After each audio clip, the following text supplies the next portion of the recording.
Hey what's up guys, welcome to my channel once again. और आज हम फिर से खेलने वाले हैं पबजी मोबाइल लाइट। तो गाइस, जैसे कि आपने देखा था पिछले वीडियो में कि चिकन डिनर हुआ था हमारा, और इस बार पिछले में हमने स्क्वाड वर्सेस स्क्वाड करा था, फिर से मतलब ट्रियो वर्सेस स्क्वाड।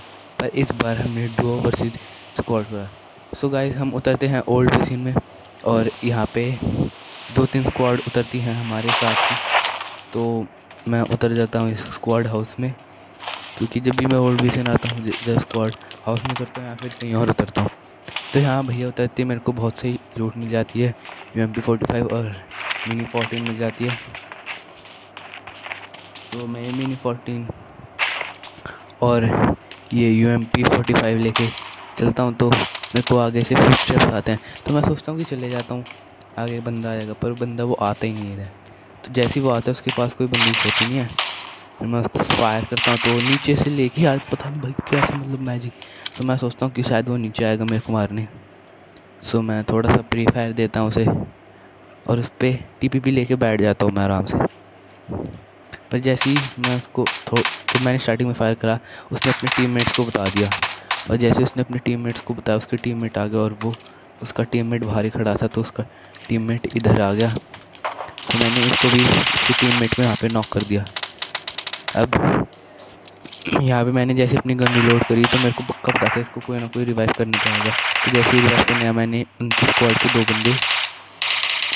दो बंदों को नॉक करके एक बंदे को मार दिया था। फिर वहीं से उनका एक बंदा आ गया था, और मेरी UMP45 रिलोड नहीं हुई थी। तो जैसे ही वो इधर इतनी देर में वो इधर आया था, और उसने मेरे को भाई इतना डैमेज दिया, मेरी हेल्थ इतनी कम हो गई। पर मेरे को हेल्थ वेल्थ की कोई टेंशन नहीं थी, मैंने उनकी पूरी स्क्वाड के 3 बंदे निपटा दिए थे इतनी आराम से। और जैसे कि मैंने इनके 3 बंदे निपटाए थे, इनके एक चौथा बंदा भी रह रहा था, तो ये बाहर चले गया रिवाइव होने के चक्कर में। तो मैंने इसको भी वहीं ख़त्म कर दिया। पर ओपन में ये बाहर आ गया था, तो बहुत टेंशन हो गई थी। तो मैंने जल्दी से M4 मिल गई थी मेरे को, और M4 उठा ली थी। हील की कोई टेंशन वेंशन नहीं थी, हील तो हम वैसे भी कर लेते। और मेरे को अपने आसपास फुटस्टेप्स आ रहे थे 2-3 बार। तो इसमें मेरा जो नंबर 2 जो नंबर 1 है मेरा टीममेट, वो भी बहुत ही सही निपटा रहा है बंदों को ओल्ड बेसिन में। तो मैं जब यहाँ पे आके हील करता हूँ, वो आगे एक बंदा जाता है, मेरे को उसकी लोकेशन तो पता ही चल जाती है। यहाँ पे मैं हील करके चले जाता हूँ, मैं 75% हेल्थ हो जाती है। तो मैं M4 लेके चले जाता हूँ। अब हाथ में M4 आ गई तो टेंशन वाली कोई बात नहीं। सब मैं इन घर वर में देखता हूँ जैसे कि कोई बंदा तो मैं, क्योंकि आधे बंदे तो ओल्ड बेसिन में आके कभी कभार कैंप कर लेते हैं। सो इसी के साथ हमारे 3 किल हो गए थे, और उनका एक बंदा रह गया है। और UMP45 की हमारे पास बिल्कुल भी एमो नहीं थी। सो अभी हमें M416 ही चलानी थी। ऊपर से फिंगरप्रिंट्स कहते हैं यार, मैं हमेशा सॉरी गाइस। सो ऊपर से फुटस्टेप्स आ रहे थे, मेरे को लगा कि ऊपर ही होगा बंदा। पर मैं जैसे ही ऊपर आया, मेरे को तो कोई दिखा नहीं, पर मेरे को एमो मिल गई, जो कि बहुत सी बात है, जो कि बहुत ज़रूरी है। अगर M416 रिलोड पर चलेगी तो बहुत दिक्कत है। सो आगे से फायरिंग की बहुत ही आवाज़ें आ रही थी, तो मैंने सोचा कि वहाँ चल के देखता हूँ। और जो आगे से फायर आ रही थी वो, और यहीं से एक बंदा आता है कार लेके, क्योंकि वो पिछले बंदे पे ही मतलब फायर कर रहे होते हैं, और ये भगाने की कोशिश करता है जोन में जाने के लिए, मतलब जोन में जाने के लिए। और इसका ये एक टीममेट होता है, इसको भी मैं यहीं मार देता हूँ। वो पीछे से जो बंदे थे वो इस पर फायर कर रहे थे, और ये यहाँ से भाग रहा था। जैसे कि ये भाग रहा था, वो आगे से वो बंदा एक और जा रहा था, तो मैंने भी इस पर फायर करना शुरू कर दिया। और भैया ये तो मतलब ब्रूके मारिस की ऐसी गंदी हालत होगी कि बस भागता गया। पर मैंने भी इसका पीछा नहीं छोड़ा, मैं भी इसके पीछे भागा, और ये भाई बहुत दूर तक चले गया था, ऊपर तक पीछे से। फिर मैंने इसका भी किल ले लिया था। तो वो अंदर जाके बैठ गया, उसकी बहुत कम हेल्थ थी, तो मैंने उसको 2-3 शॉट्स मारे और वो वहीं मर गया। इसी के साथ हमारे यहाँ पे 6 किल्स हो जाते हैं।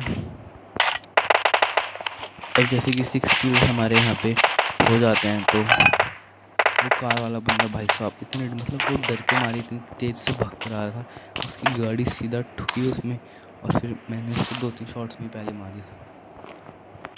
सो आगे से भी बहुत फायरिंग क्या हो जाती है, जैसे कि मेरे को प्रॉपर लोकेशन तो नहीं पता था कि बंदे कहाँ फाइट ले रहे हैं, पर मैंने आगे जाके भी देखा, पर मेरे को आगे कोई दिखा नहीं, तो मैंने सोचा कि एक बार आगे चल के देख लेता हूँ, अगर कोई होगा तो ले लेंगे, थर्ड पार्टी कर लेंगे हम। मौका तो सही था थर्ड पार्टी का, पर मेरे को ये नहीं पता था कि बंदे फाइट ही क्या कर रहे हैं, फर्स्ट पार्टी और सेकंड पार्टी थी क्या, ये नहीं पता था मेरे को। फिर मैंने सोचा कि ऐसे रश करना ठीक नहीं रहेगा, क्या पता पूरी की पूरी स्क्वाड हो। तो ये जो बंदा मारा था भाई, ये भी बहुत सही मारा था मैंने। इसके पास भी AKM थी, पर AKM मैंने ली नहीं इस बार, क्योंकि AKM इस बार चलाई नहीं मैंने, इस बार मन नहीं था। इस बार UMP45 भाई बहुत सही चल रही थी, स्टार्टिंग में स्क्वाड ही पेल दी पूरी एक। अब इस टीम के भी मैंने 3 बंदे मारे थे, बंदे आगे फाइट ले रहे थे बहुत, और मेरे को दिख नहीं रहा था, और जोन भी आ चुका था, तो डर वाली कोई बात नहीं थी। मैंने सोचा कि उनको भी यहाँ से निपटा के ही चलेंगे, और वैसे भी पहला ही जोन है ये। अब फायरिंग की तो आवाज़ आ रही थी, तो मैंने सोचा कार भी ले लेता हूँ मैं, और फिर इन बंदों को मार के ही चलेंगे। तो यहाँ से उठा ली थी मैंने कार, और मैं सोचा था कि ना इन्हें निपटा के चलेंगे, तो फिर मैंने सोचा कि कार को यहीं खड़ा करके देखता हूँ बंदे का हाइट ले रहे हैं।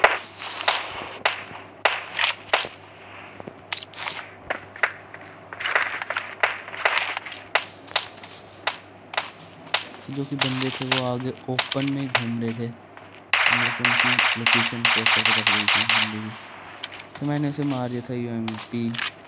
UMP9 से मार दिया था मैंने उसे। भाई UMP9 भी बहुत सही गदर चलती है। वैसे एक ही बात है UMP9 UMP45, क्योंकि UMP45 इसका एक और दूसरी रेंज पावर का है, जो कि स्नाइपर राइफल टाइप का थोड़ा सा, तो मेरे को वही याद रहता है ऐसे में। तो कोई नहीं, फिर मैं सोचा कि यहाँ से जोन से चलते हैं, पर जैसे ही मैं जोन में इस तरफ जाने लगता हूँ, मेरा टीममेट नॉक हो जाता है। जैसे ही मेरा टीममेट नॉक हो जाता है, उसे डायरेक्ट जैसे कि मैं नीचे जाता हूँ उसे मार देते हैं भाई साहब। क्या गलत कांड हो जाता ना, और मेरा टीममेट वहाँ पर डेड पड़ा होता है। मुझे पता था कि वो मेरे पे भी फायर करेंगे, तो मैं यहाँ से सीधा जाके उन पे पहले तो एम करके मतलब देखता हूँ कि मैं उन्होंने मारा कहाँ से। गेट में यहाँ से क्लोज कर देता हूँ, तो मेरे को भाई इस बार भी बिल्कुल भी पता ही नहीं चला था कि बंदे हैं कहाँ। पर ये game play rush game play नहीं था, इंटेंसिव फाइट हुई थी भाई जो स्टार्टिंग में हुई भाई साहब। मतलब भाई वो टीम में क्या है, मतलब एक को नॉक करा, दूसरे को नॉक करा, तीसरा, वो इतनी जल्दी बुला रहे थे भाई साहब अपनी टीममेट्स को, तो हमने सबको निपटाया। अब यहाँ से मैं देख रहा था मेरे को कोई भी नहीं दिख रहा था लिटरली, ना रोड पे कोई था, ना आगे वाले घरों पे कोई दिख रहा था मुझे। फिर मैं यहाँ से देखने लग गया कि कहाँ पे हैं। अब जो ये बंदे थे आगे वाले, ये बाद में आगे से चले गए थे, और यहाँ पे भाई एक ऐसा बंदा है ना भाई खतरनाक।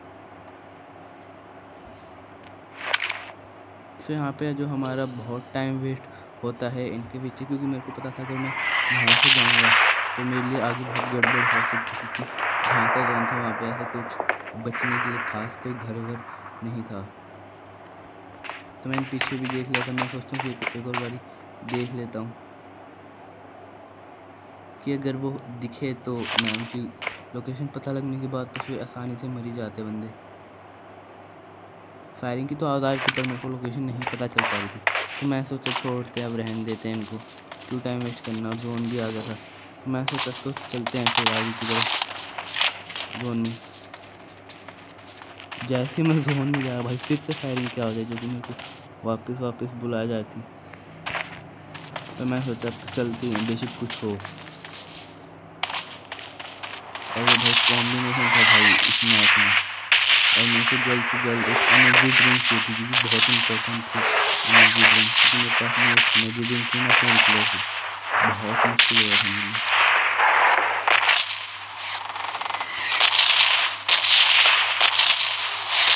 फिर हम यहाँ से चलने वाले थे और रेड जहाँ पे भी मैं जाता अभी पहले वहीं रेड जोन आ रहा था, तो इसमें भी बहुत दिक्कत होती, पर रेड जोन से तो हम बच गए, पर आगे जो बंदे थे भाई उनसे बचना थोड़ा सा मुश्किल है।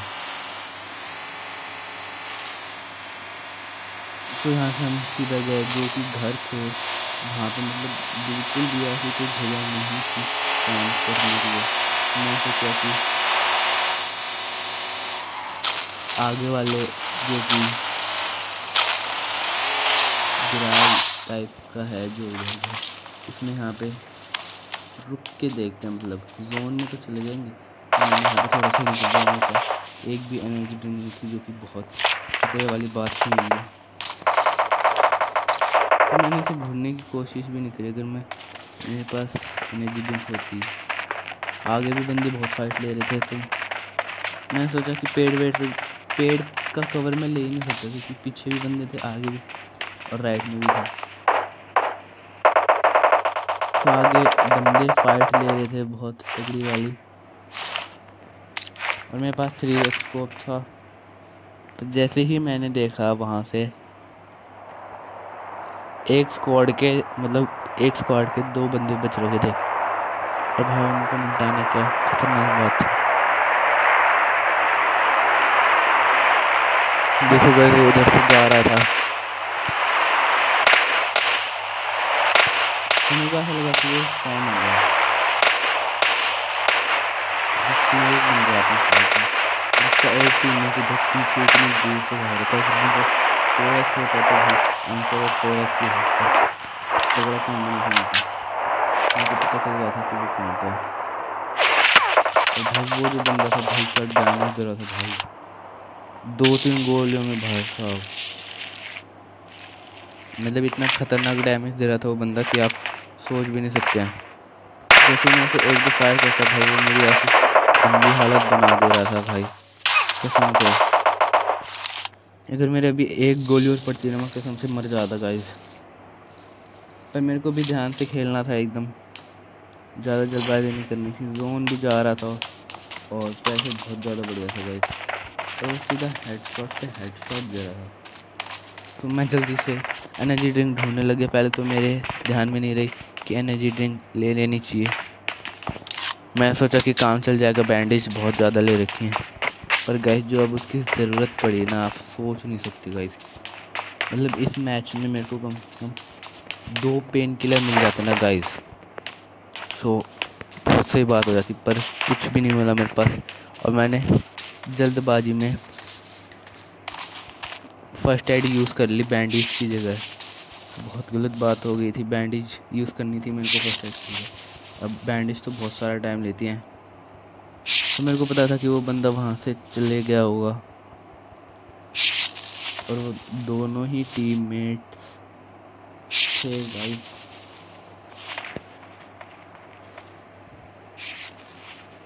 सब मैं सोचता हूँ कि यहाँ से गाड़ी लेके चल लेता हूँ, जितनी भी हेल्थ होगी देखी जाएगी बाद में, पर अब यहाँ से चलना बहुत ज़्यादा इम्पोर्टेंट है। तो मैंने एक बैंडेज लगा ली चलते चलते, और फिर जैसे ही मैं डायरेक्ट सीधा गया भाई साहब, जैसे ही मैं डायरेक्ट सीधा गया गाइस आप सोच नहीं सकते उस बंदे ने मेरे को फायर करके भाई साहब मार दिया, और उनका जो एक टीममेट था वो जोन की वजह से ही मर गया था, मतलब डिस्कनेक्ट। सो गाइस इसी के साथ हम सेकंड नंबर पर